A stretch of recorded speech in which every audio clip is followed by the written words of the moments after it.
Não é nada para indicar, não.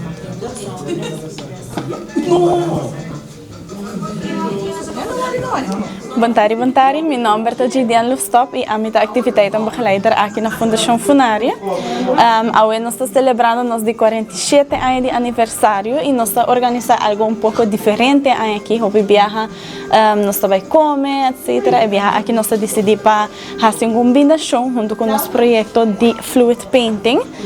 Maneira boa para que o cliente não turta beza, que não acaba de começar com um fluid painting, não também tem chance para jungar com diferentes cores. E essa aqui também forma parte do nosso projeto Artes Sem Fronteira, que é um projeto de Let's Act, junto com a sede Aruba.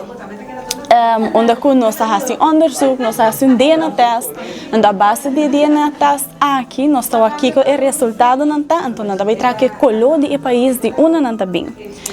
Well, atualmente nós temos ongeveer 24 clientes. Sim, nós estamos partilhando em 2 diferentes grupos para o evento de celebração aqui. Nós estamos partilhando em 2 grupos, senão nós temos mais atenção que nós podemos o cliente individualmente. Vai arriba.